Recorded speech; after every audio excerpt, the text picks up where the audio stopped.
I hadn't seen hide nor tail of my friend for years. We had lived next door to each other for a long time, when suddenly her family moved away when we were both 10. I missed her, of course, but being a kid in the pre-internet era, I had limited ways of contacting her, and even those had been cut off. She didn't tell me where she was moving to. We didn't have their phone number or anything like that. As such, life continued on, and we both slowly forgot about each other. Even when social media took over, we never really sought each other out besides a Facebook friend request and seeing occasional updates from each other's public profile.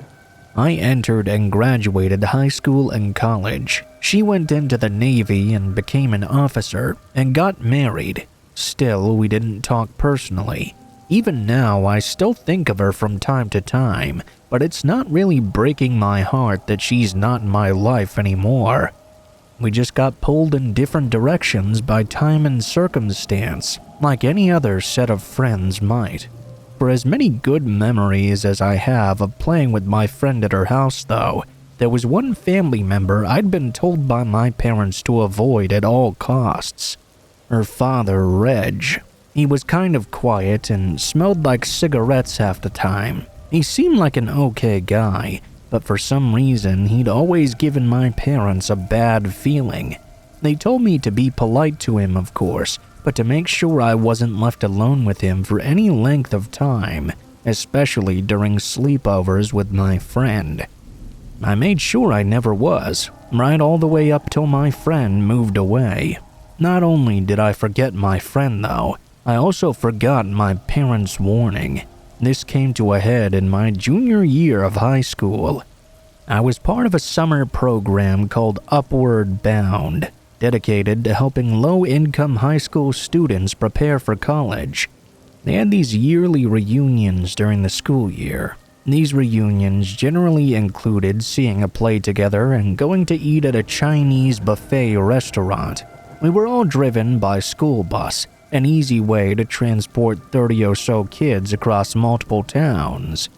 Throughout the drive to the play and restaurant, I found myself studying the bus driver though. I thought he looked terribly familiar for some reason, but I couldn't seem to place why. He was an older, scruffy-looking man, and his voice sounded like he smoked a lot. He was really thin, and seemed as though his clothes would sag on him, no matter what he was wearing. In this case, a plain gray jeans and navy blue hoodie. I was struggling for the entire ride to figure out how I knew this guy. He wasn't one of the bus drivers for my school, and he wasn't an Upward Bound counselor either. I was certain he wasn't just a lookalike of someone else. It wasn't until we entered the restaurant proper that I finally had my answer. I was sitting near the middle section of the bus, but ended up holding the door open for a lot of kids to go inside. That's when the bus driver suddenly tapped me on the shoulder and whispered to me, "Hey, my name, do you remember me?"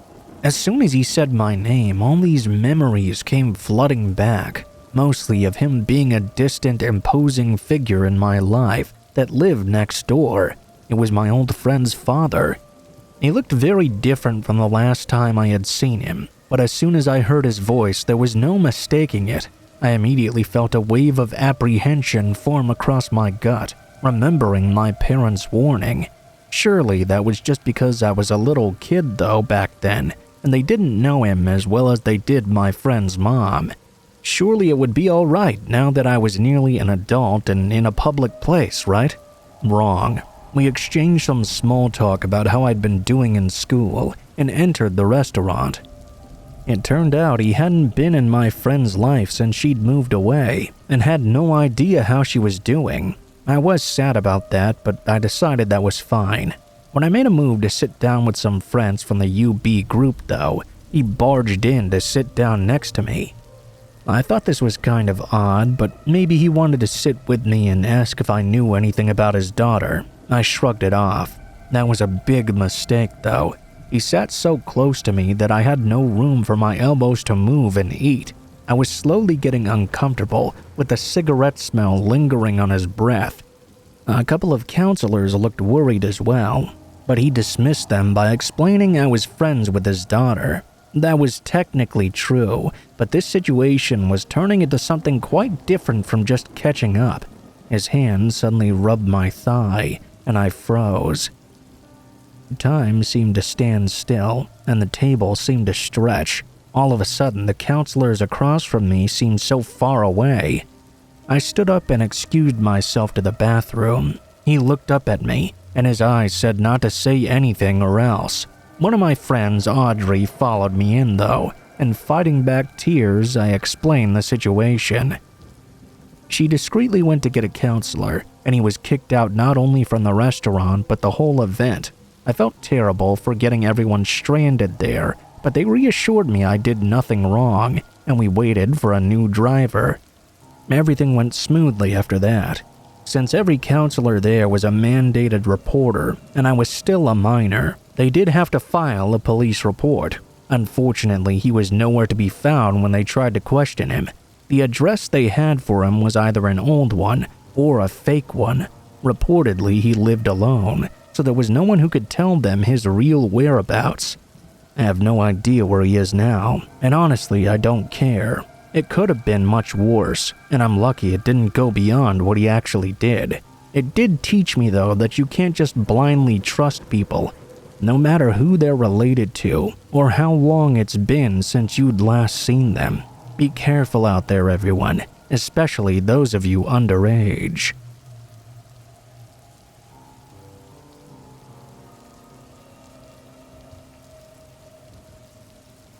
Hi. I guess I should start by saying that I was not very cautious when I got on Facebook for the first time. I would accept requests all the time, regardless if the person and I shared any mutual friends or not.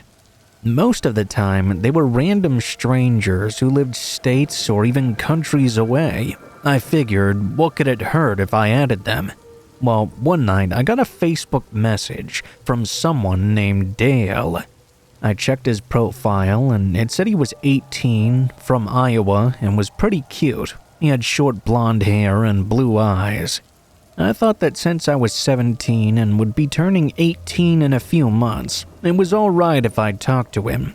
Besides, it was just casual chatting, not physically meeting up or anything like that. I accepted his request and messaged him back, saying something like, "Hey, what's up?" Not the best opener, I know. Dale messaged me back a short time later. "What's up, cutie?" I remember rolling my eyes a bit at the cheesiness of our conversation, but I also felt a bit flattered. Not many people took an interest in me at the time, and I was surprised and a little happy to be getting some attention, even if it was the cheesiest line in history. We ended up messaging for most of the night, in fact, and I learned that his family often traveled, he had 4 dogs, and he wanted to go to trade school to be an electrician, even liked the same music I did. He sounded really cool, and I'll admit I was intrigued to maybe meet up with him someday. The next day, I had work after school. I worked at a hardware store at the time, so there wasn't much time to check my phone on the job. When I booted up after I got home, I was surprised to find a dozen messages from Dale. They started off as the typical sweet nothings. "Good morning, cutie." They soon devolved into more unsettling things, though. "Why haven't you messaged me back? Are you good? Fucking message me. Bitch, you led me on. You know that?" What? How would I lead him on? We were just chatting. It's not like I stood him up for a date or something. I messaged him back asking what the hell he was talking about, but he didn't answer me for the rest of the night. I found myself feeling disappointed, but then I convinced myself that if he were worth my time at all, he wouldn't have just blown up at me like that after one day. I turned my phone off and went about my night as usual. Doing homework, playing with my cat Ginger, I told myself as I went to sleep that things would be okay in the morning. I was dead wrong, though. A week went by and I heard nothing back from Dale, of course. Not a liked photo, not a message, not even an active status. Honestly, I thought that was kind of a good thing. I carried on with my life, schoolwork, and band practice as usual. That was until Friday. I had band practice after school for a couple hours and had arranged for my dad to pick me up like normal. At around 4 o'clock, I sat inside the lobby to wait for him. I'd be able to see when he arrived because of my school's lobby, which had huge windows facing the parking lot. He usually pulled up right by the doors when he arrived. I decided to get some homework done while I waited. I didn't look up to see the cars pulling in and out of the lot. At 4:15, a car pulled up by the doors though and did a loud rev of the engine. I'll admit I was not paying the greatest amount of attention at the moment, with everything I had to lug out the door with me. It was only when I was a few feet away that I looked up and noticed this car was not my dad's. Then I looked at the driver. He rolled down his window, presumably to try and talk to me, and I could see him clear as day. It was Dale. Same hair, same eyes, same face, just a different expression. Rather than the smiling, happy-go-lucky guy in his profile picture, the person that faced me now had a cold, pissed-off expression. I couldn't see if anyone else was inside, but I knew that if I didn't get out of there right now, it was going to be bad news. I started to turn around when Dale spoke up. "Hey, don't stand me up now." He was leaning out the driver's side window at this point, and even though his voice sounded calm, his eyes were clearly pissed off at me. "Fuck off, dude," I told him. I was just done with this guy. I wanted my dad to pull in right now. We talked one time, and you're the one who blew up at me. "I drove 5 hours to come see your ass, so get in the car," he said back. What the hell? He drove 5 hours just to find me? A sick, hot feeling drove its way into my stomach, like someone shooting a nail gun. My school, where I worked, my birth date, everything that could tell someone everything they'd want to know about me was right there, plain to see and completely public on my profile. And now a guy I didn't even know was right in front of me. We were all alone. God knows what he would do to me. I ran, stumbling over my music case back to the school doors. Luckily, they were unlocked. I all but fell inside the lobby. I stayed as far back from the doors as I could, but Dale didn't get out of the car. He just looked into my eyes, flipped me off, and sped away. He nearly hit a light post with how fast he tore out of there. I went into the girls' bathroom to collect myself and get all the swirling nausea out of my system before my dad came to pick me up. I had no idea what I was going to tell him, honestly. I decided on the truth when he actually pulled in a few minutes later. He frowned, of course, when I told him how I'd met Dale, but he didn't get mad or ground me like I thought he would. Instead, he hugged me and told me it was going to be okay. Together, we called the police to make a statement. Although they took down the details of the case, including our messages, they said that since Dale hadn't technically done anything, there wasn't much they could do. They told us to keep them in mind if anything else came up, but nothing has yet. I graduated without any problems soon after, and I haven't heard from Dale since. I sure hope it stays that way.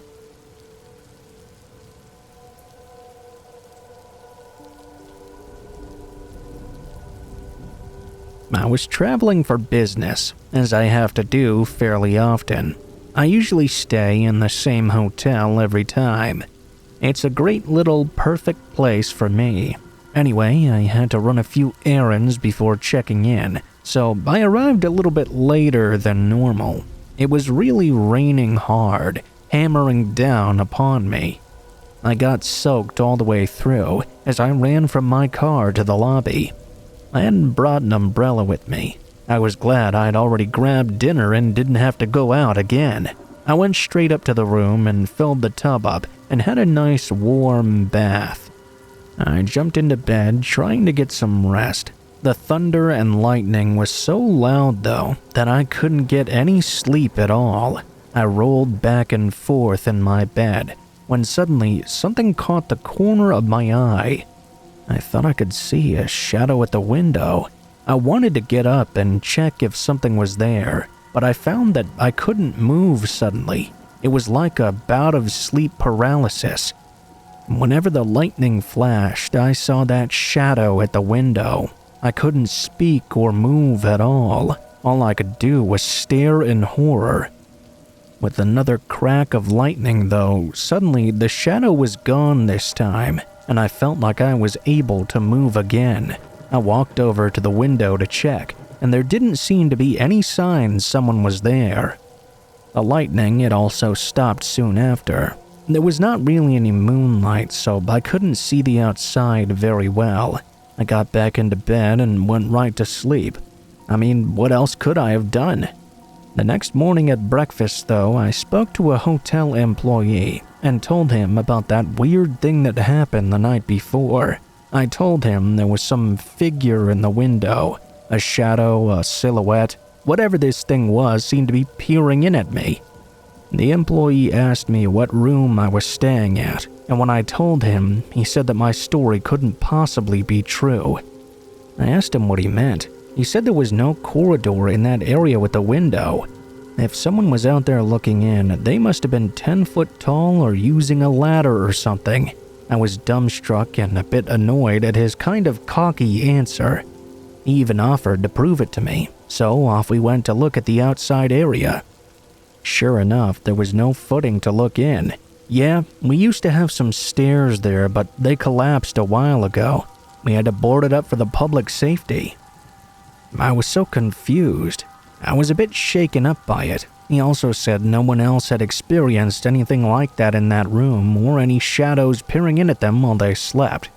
I don't really believe in the paranormal, so I guess it must have been a bout of sleep paralysis.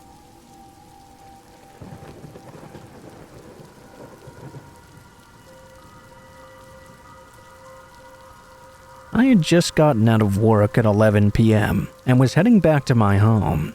It's about a 45-minute drive to get there usually, as I live several miles outside of the city. It's always very quiet, and the roads are pretty empty, especially once I start to get further out and closer to my home. I always enjoyed those drives back from work though. I found them very peaceful, and it was a nice way to wind down after a long day.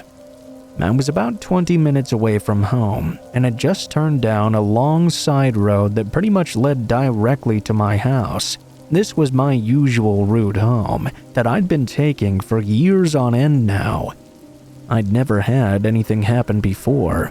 I will admit, though, it was a bit of a creepy road at night. It was very dimly lit, and the sides of the road were surrounded by a dense forest.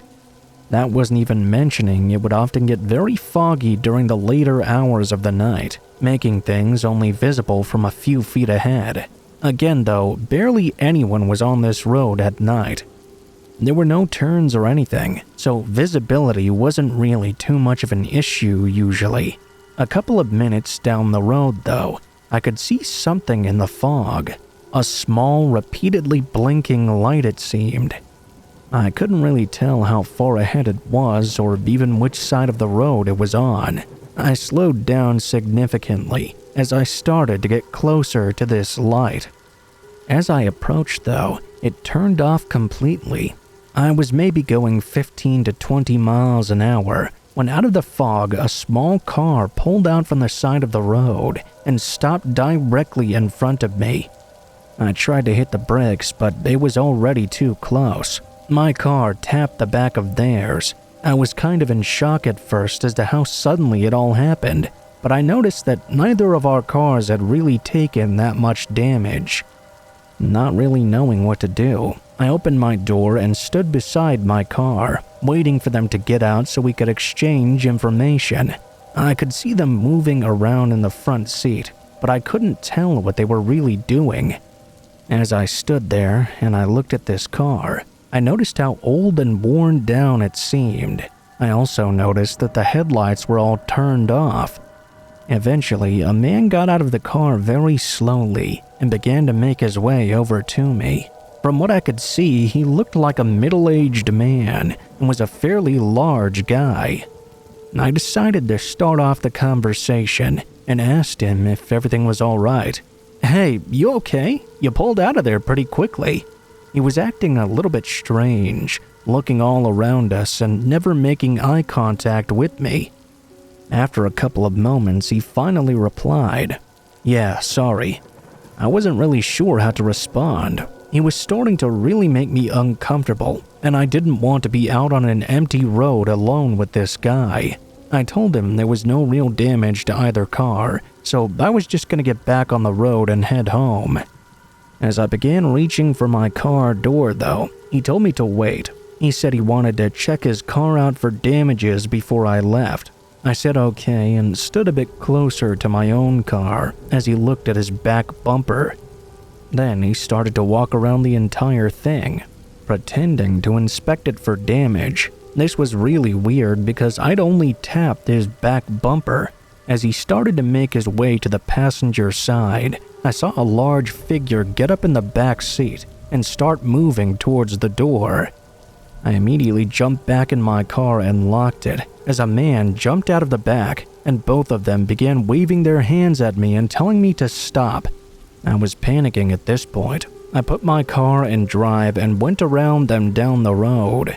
Looking in the rearview mirror, I could see their lights turn on through the fog. I could see them for about 30 seconds, but eventually they faded out altogether. I pulled into a gas station that was 5 minutes away from my house and waited there for a while to make sure they did not try to follow me home. The car never passed by though, and after waiting for 30 minutes, I just headed home. I decided not to call the cops at the time, as I wasn't entirely sure if I was just overreacting or not. I'm still not sure what those people really wanted, but the more I think about it, the more everything about that situation felt wrong. I don't know what their plan was, but part of me feels like something very dangerous was about to happen to me if I hadn't gotten out of there in time. Another part of me wishes I had reported the incident though. I find myself wondering, what if they stopped following me so they could try and lure someone else into their trap?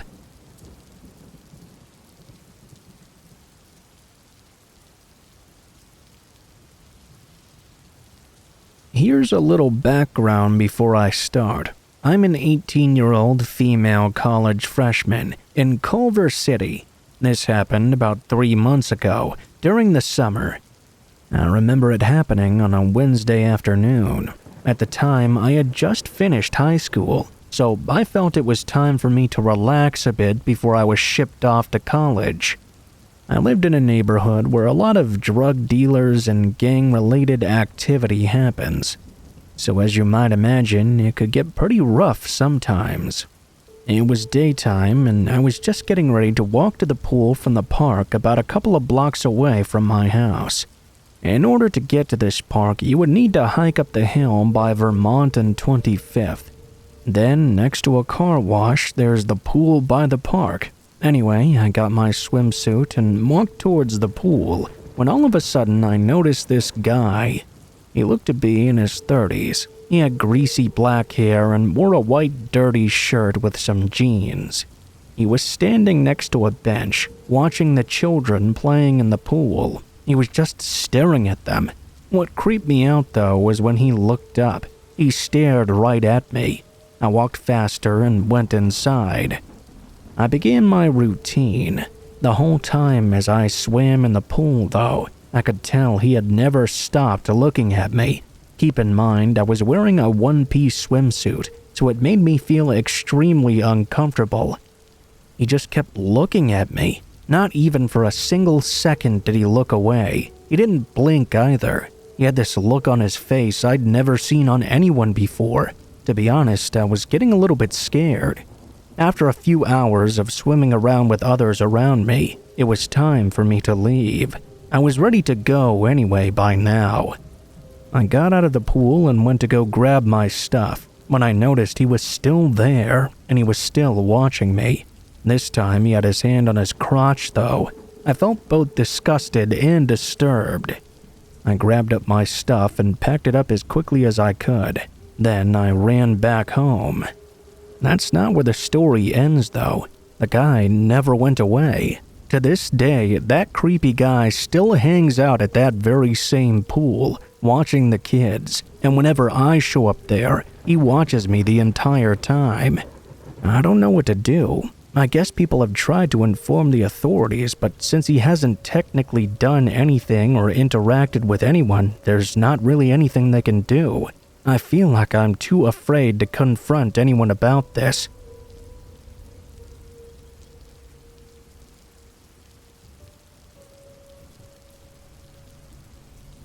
At the time this took place, I was a 23-year-old female student in my third year of study at the University of Manchester.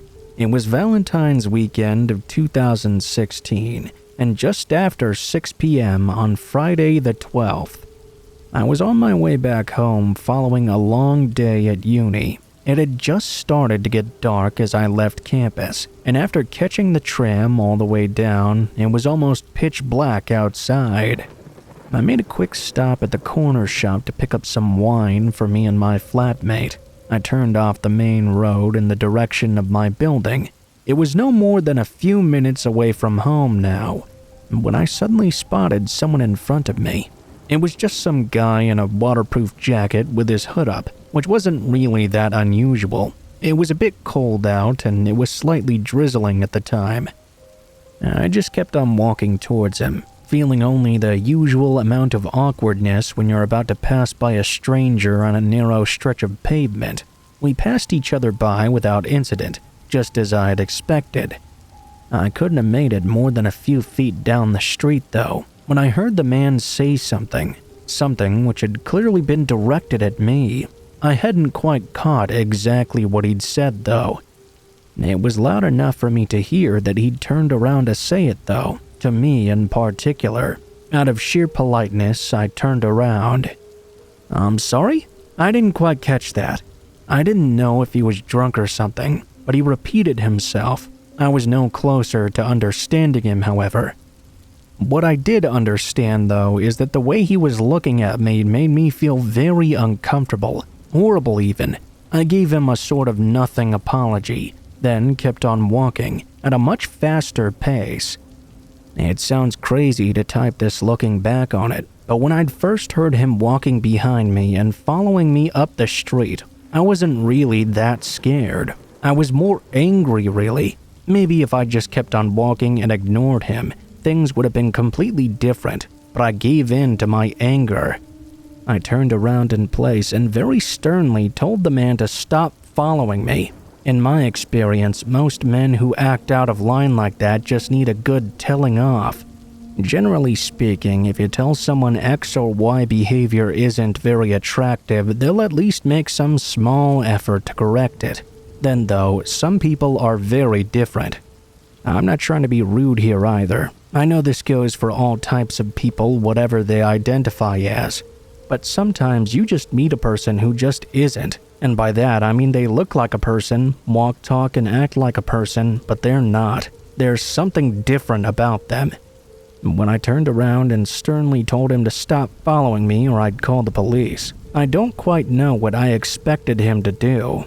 Actually stopping seemed quite high on my list, potentially followed by some sort of throwaway antagonizing comment. You know, calling me a bad name or something. What I didn't expect him to do, though, was throw a punch so fast I barely had time to react. I don't think he fully knocked me out, but when his fist smashed into my face, I think I was as close as I ever am going to get. 1 second, I remember thinking, oh my god, he's gonna do something. Then the next, I was lying on the pavement and half in the road, with this wanker rummaging through my handbag and taking anything of value. I have a very vivid memory of thinking, you could have just asked me. Obviously, I didn't want to give him my bag, but I was hardly going to fight him if he pulled out a knife or tried to grab it from me. My next thought was I had to run down the street and get to my flat, because, like I said, I was only a few minutes walk away at the very most. I tried to stand, but I felt him kick my legs out from under me. The next time I tried to stand, he took my legs out from under me again. That time, though, it was because he started to drag me along the pavement. I don't know if there was a car waiting or something, and I don't know what was going through that guy's head, but I started screaming for dear life, hoping someone would hear me. Luckily, someone did. Next thing I know, I heard a woman's voice shouting, "Hey, you leave her alone!"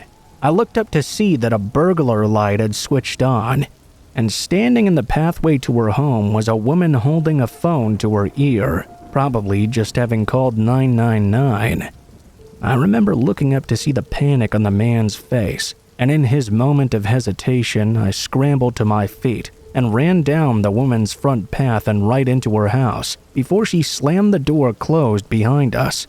I was in complete shock. My knees felt weak, so I just sort of threw myself down on the stairs in the front hallway. I kept alternating between saying thank you and sorry. I realized that my head was dripping with blood on this nice lady's carpet. She handed me the phone before running off to grab a wet towel. I was still describing my attacker to the dispatcher, dabbing at my bleeding spot with the wet towel, when the nice woman went off to make us both a cup of tea. Seconds later, the door shook with a blow so hard I was amazed it didn't come crashing off the hinges right away. I went into a panic and started shouting that he was trying to break in. I was sort of half yelling into the phone and half to the woman in the kitchen making tea. She came running up the hallway and told me to go upstairs, then directed me into what looked like some sort of office or computer room at the far end of the landing. She slammed the door shut behind us, closed a small sliding lock, and then fished a baseball bat out from some side cabinet. "It's the only room with a lock on the door," I remember her saying, just as there was another crash from downstairs.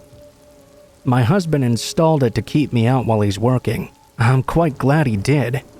Now, just to be honest, I remember being in total awe of her. She seemed so calm, while I was just beside myself. When she walked over to the window to look out the front of her house, I followed her, and that's when I saw him. The man was walking all the way to the end of this woman's path, and then running all the way back up at top speed before slamming their foot into the door. From the amount of force he was putting into his kicks, I couldn't believe the door was still on its hinges or that his knees were still intact. Because I was still on the phone with the police, I kept telling them how determined this man was to get in. I remember the dispatcher saying something like, "Since it's an ongoing incident, officers will be with you in just a few minutes." I remember how utterly musical her words sounded in that moment. She wasn't wrong either. Although it felt much longer, the guy was only able to take a few more run-ups before the sound of sirens had him second-guessing himself. Surprisingly enough, though, it didn't stop him at all. He was still trying to kick in the lady's door when the police showed up. They took him down to the ground hard. I cried with relief, seeing him being dragged away into their van. The nice lady, whose name I soon found out was Pauline, was finally able to get us those cups of tea. She ended up making 4 cups, 2 for us and 2 for the 2 police officers who stayed behind to take statements from us. By the time all that side of things was wrapped up, her husband had arrived home to get the shock of his life. It was him that helped me gather up my stuff from outside. Everything except the bottle of wine that had smashed after the first fall.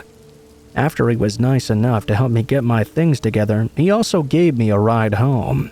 My flatmate started calling me during the journey home, wondering where I was. I didn't have the heart to tell her what happened over the phone. Instead, I texted her and said I'd be home soon. Not why I'd been late, though.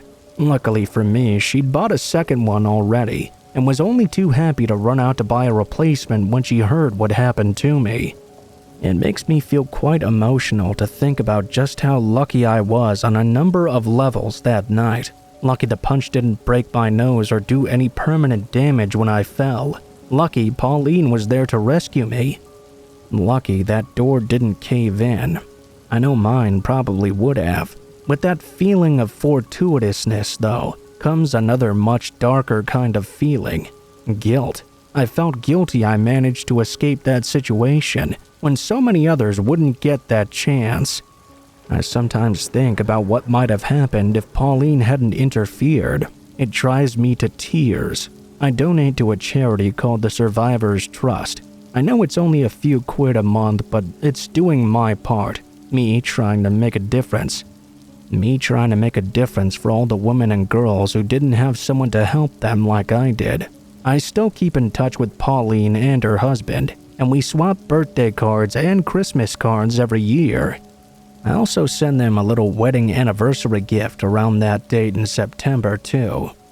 I think that's the least I can do for them, because without the kindness, compassion, and bravery they showed that night, I think my life would be very different now. A few months later, I got a phone call from a detective who said he dealt with violent crimes. They'd caught the guy who tried to attack me, but by the looks of things, there wasn't going to be any kind of trial, and it was unlikely he was going to prison. He was quick to assure me this didn't mean he'd be back on the streets anytime soon, though. Instead, there had been a psychiatric assessment. The results showed he couldn't be held legally responsible for the assault. In so many words, he was completely off his rocker. He was scheduled to be moved to a secure psychiatric unit, and unless he shows signs of improvement, he'll be kept there indefinitely as far as I know. In fact, I think he's still in there to this day. I'm legally entitled to be informed of his release, and I'm sure if that day ever does come, I'll get a notification right away, but I can't see that happening anytime soon.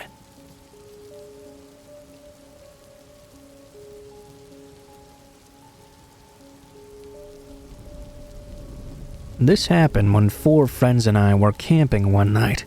A typhoon was approaching our area. Earlier in the day, the weather forecast had stated it was not on course to where we were camping, but over the course of the day it had changed direction and we were forced to check in to a guest house instead.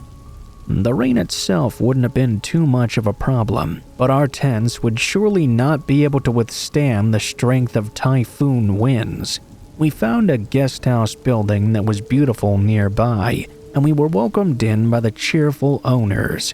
Honestly, it was great. They guided us to our room. It was opposite the hotel's banquet hall. We don't often use this room, but it might get a little bit noisy tonight, the owner said in a hushed voice. I'm sorry. I hope it doesn't ruin your stay with us. My friends and I went into our room to settle down. We drank some of the alcohol and ate some of the food we'd packed with us. We could hear some noise from next door. The party in the banquet hall never got as loud as we would be led to believe it might, though. I decided to take a bit of a look around this guest house, since it looked like a really nice place. As I walked past the banquet hall area, though, I noticed something odd. All the lights were off inside. I could tell just by looking underneath the door. I could hear some voices murmuring inside. I went back to my room and told my friends about that weird thing I'd just experienced. They followed me and stood outside the banquet hall and listened in as well. They could hear this murmuring whisper too. Maybe there's ghosts in there, one of my friends said. We weren't scared, but the more we drank, the more we grew curious. Later, one of my friends decided he wanted to communicate with these ghosts, so we left our room and stood outside the banquet hall. He asked something like, "Did someone die in there?" There was an immediate banging on the wall from inside the hall. "Should we light an incense stick for you?" one of my friends asked aloud. "How many should we light? How many of you are in there?" The guest house was silent for just a moment. Then we froze in fear. I can't remember anything after, really. I guess I could blame the alcohol. I just remember suddenly waking up in bed. I got up and ran out of the room into the hallway. The owner's wife was walking towards me in a beautiful kimono. She had a huge bundle of incense sticks now. She paused and smiled to me. "So, you heard it then." She told me a story. A long time ago, there was a terrible typhoon which claimed many victims in the village nearby. They had to use the banquet hall at the time as a makeshift morgue to keep all the bodies until help arrived. Many people died in the meantime. She asked if we wanted to make any further contact with them. Said she thought they must have liked us, but we decided not to continue further into this line of inquiry.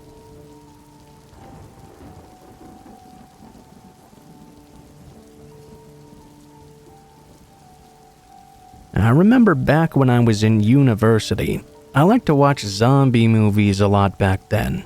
Late one night, at about 3 a.m. after finishing a watching session, I went to get something to drink from the kitchen. As I happened to look outside the window, I noticed there was a person standing in the middle of the road at the end of my street. They were far enough away that I couldn't really make out anything about them. They were just a sort of shadowy figure. I watched them for about 15 minutes. They didn't really move other than some idle swaying back and forth.